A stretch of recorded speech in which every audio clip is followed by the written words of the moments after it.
Allah Subhanahu wa taala menyeru kepada Bani Israel. Bani Israel itu adalah auladu Yaqub, yaitu anak-anaknya Nabi Yaqub. Ya Bani Israila, udhkuru nikmati allati an'amtu alaikum. Hei Bani Israel, ingatlah kamu sekalian akan nikmatku yang telah aku berikan kenikmatan itu kepada kamu sekalian.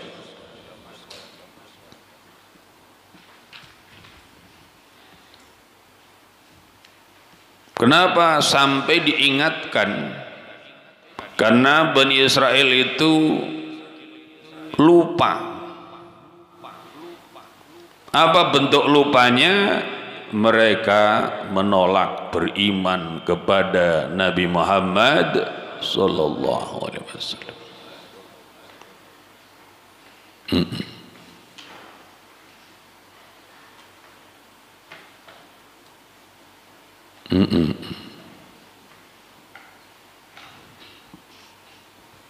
Nikmat apa saja? Banyak diantaranya ay ala abaikum, maksudnya adalah nikmat yang pernah diberikan kepada bapak-bapak atau nenek-nenek moyang kamu sekalian Bani Israel.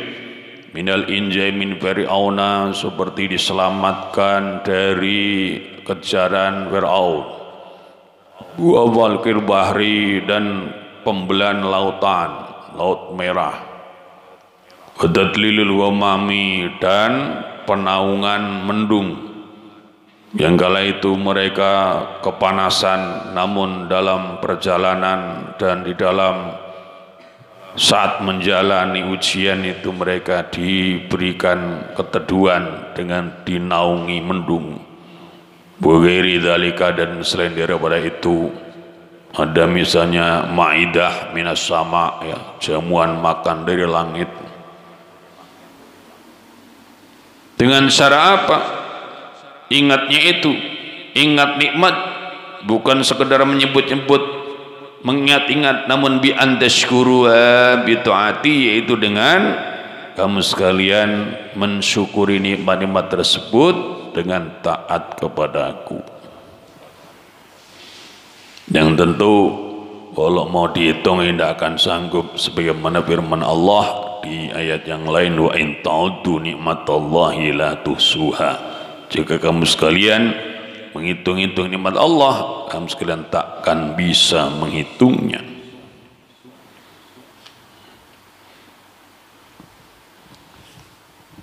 Wa aufu bil ahdi, selain dengan bersyukur, yang kedua adalah dengan mentaati, dengan menepati perjanjian denganku. Alati aituhu ilaikum, yang aku telah menjanji kamu sekalian. Apa yang dijanji oleh Allah kepada Bani Israel? Minal imani bi Muhammadin, yaitu janjinya adalah bahwa Bani Israel nanti akan beriman dengan Nabi Muhammad sallallahu alaihi wasallam.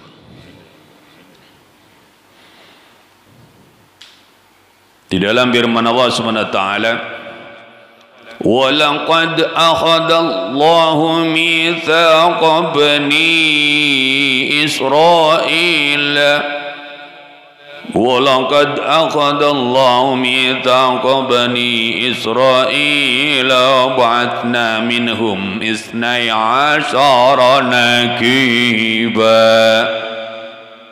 Al-ayati, itu Allah Subhanahu wa taala telah mengambil janji kepada Bani Israel dan mengutus kepada mereka 12 orang pemimpin untuk memimpin Bani Israel nanti pada waktunya, ketika junjungan kita Nabi Muhammad SAW telah diutus, mereka akan beriman. Nah, namun pada waktunya Bani Israel menolak beriman, bukan karena mereka itu tidak tahu bahwa Muhammad bin Abdullah bin Abdul Muttalib adalah Rasulullah, tapi karena iri, karena dengki, sebagaimana juga iblis, mereka menolak untuk menerima nubuah dan risalah dari Nabi kita Muhammad sallallahu alaihi wasallam. Maka diingatkan kepada Bani Israel pada zaman Nabi, diingatkan itu, kalau kalian semua memenuhi janji kalian, ufi bi'adikum, maka aku Allah Ta'ala penuhi janji pada kamu sekalian, allati aitu ilaikum minat tawabi alaihi, yang aku telah menjanjikan mereka sekalian dari pahala atas iman tersebut, biduhulil jannati, dengan masuk surga.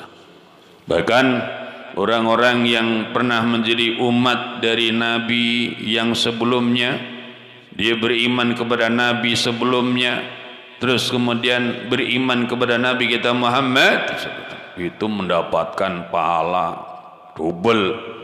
Ibadah di zaman Nabi atau ibadah mengikuti Nabi sebelumnya dapat pahala, kemudian ibadah mengikuti ajaran Nabi kita Muhammad juga dapat pahala.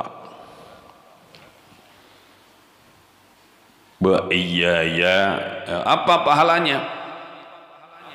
Bituhulil jannati, yaitu dengan masuk ke dalam surga. Wa iyaya farhabun. Ini wa iyaya farhabun itu wa iyaya farhabu, terus ada ni. Nah, ya mutakalimnya dibuang. Wa iyaya farhabun artinya wa iyaya farhabuni, dan hanya kepadaku takutlah kamu sekalian. Khafuni, takutlah kamu sekalian kepadaku subhanahu wa ta'ala. Takut dari apa? Fi tarkil wafa'i bihi, di dalam meninggalkan penunaian janji, duna ghairi, bukan takut kepada selainku. Karena banyak di antara Bani Israel itu, mereka kalau memenuhi janji takut kepada siapa? Takut kepada orang lain kalau kemudian mereka kehilangan dunianya. Berlebih misalnya para pembesarnya, para pendetanya atau para rohibnya, kalau beriman kepada Nabi Muhammad tidak jadi tokoh lagi, ya, hanya jadi pengikut bukan diikuti, itu berarti takut kepada selain Allah Subhanahu wa taala. Padahal ya, kalau saja mereka ikhlas, ya, ketika mereka itu menjadi tokoh di masa sebelum Islam, ya, ketika menjadi seorang muslim juga akan menjadi tokoh atau orang terbaik juga.